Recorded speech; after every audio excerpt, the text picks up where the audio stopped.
দেশের পৌর এলাকায় বিরোধ মীমাংসা সংশ্লিষ্ট ২০০৪ সালের আইন সংশোধনের দাবি জানানো হয়েছে।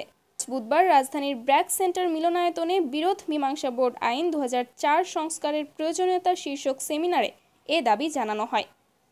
আদালতে মামলা নিষ্পত্তির দীর্ঘসূত্রতা, আর্থিক ক্ষতি ও মানসিক হয়রানির শিকার হওয়ার দরুন স্থানীয় পর্যায়ে বিরোধ নিষ্পত্তি প্রক্রিয়া জনপ্রিয় হয়ে উঠছে।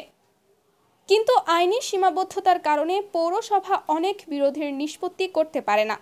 দেশের পৌর এলাকায় বিরোধ মীমাংসা সংশ্লিষ্ট ২০০৪ সালের আইনে বিচারিক ক্ষমতার আর্থিক এখতিয়ার রয়েছে মাত্র ২৫,০০০ টাকা, অথচ ইউনিয়ন পরিষদের গ্রাম আদালতে বিচারিক ক্ষমতার আর্থিক এখতিয়ার ৩ লাখ টাকা। ফলে পৌর আইনটির দ্রুত সংশোধন জরুরি বলে জানান সেমিনারে উপস্থিত আলোচকেরা। কম্প্যাক্ট ভ্যাট সিস্টেম ডেভেলপমেন্ট, দ্রব্যমূল্য হ্রাস ও ভবিষ্যৎ ভ্যাট দায়মুক্ত থাকার মূলমন্ত্র। ভ্যাট দায়মুক্ত থেকে লাভজনক ব্যবসা পরিচালনার বিশ্বস্ত সহযোগী দ্য রিয়েল কনসালটেশন।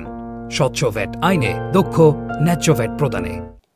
যৌথভাবে এ সেমিনারের আয়োজন করে Madaripur legal aid association, municipal association of Bangladesh, the Asia foundation Bangladesh এবং এসডিজি বাস্তবায়নে নাগরিক প্ল্যাটফর্ম।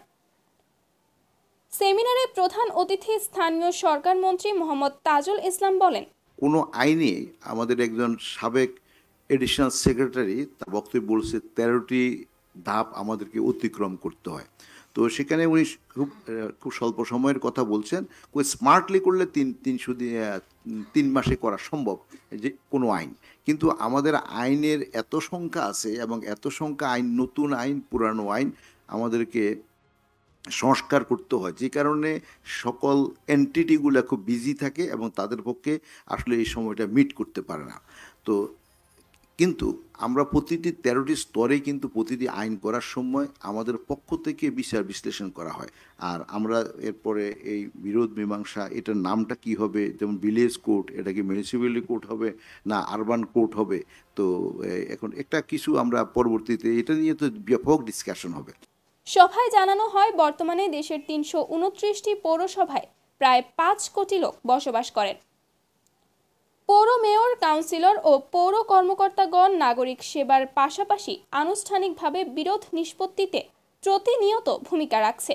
কিন্তু পৌর বোর্ডের আর্থিক এখতিয়ার খুবই সীমাবদ্ধ থাকায় পৌরসভাসমূহ আইনের আওতায় বিরোধ নিষ্পত্তিতে জোরালো ভূমিকা রাখতে পারছে না। অনুষ্ঠানে আলোচকেরা বলেন, আনুষ্ঠানিক আদালতে সালিশযোগ্য বা আপোষযোগ্য মামলা নিষ্পত্তির জন্য কমপক্ষে ২ বছরের বেশি সময় অপেক্ষা করতে হয়। আবার এই ধরনের ছোটখাটো বিরোধ বা মামলা থেকেই জন্ম নেয় বৃহত্তর বিরোধ। ফলে মামলার সংখ্যা বাড়তে থাকে, এমনকি প্রতিপক্ষকে হয়রানির জন্য একাধিক মিথ্যা মামলা দায়ের করার অভিযোগ রয়েছে। এভাবে আদালতে বিচারাধীন মামলার সংখ্যা বাড়ছে। সভায় আলোচকেরা দেশের পৌর এলাকায় বিরোধ মীমাংসা সংশ্লিষ্ট ২০০৪ সালের আইনটি সংস্কার করে এতে বিচারিক ক্ষমতার আর্থিক এখতিয়ার ২৫,০০০ থেকে বাড়িয়ে ১০ লাখ টাকা করার দাবি জানিয়েছেন। এসডিজি বাস্তবায়নে নাগরিক প্ল্যাটফর্মের আহ্বায়ক ডক্টর দেবপ্রিয় ভট্টাচার্যের সভাপতিত্বে আরও বক্তব্য দেন মাদারীপুর পৌরসভার মেয়র ও মিউনিসিপ্যাল অ্যাসোসিয়েশন অব বাংলাদেশের secretary general Khaled Hossain Iyad, the Asia foundation Bangladesh country representative Kazi Faisal bin Siraj, Bangladesh supreme court senior আইনজীবী জেড আই খান পান্না, পঞ্চগড় পৌরসভা মেয়র জাকিয়া খাতুন প্রমুখ।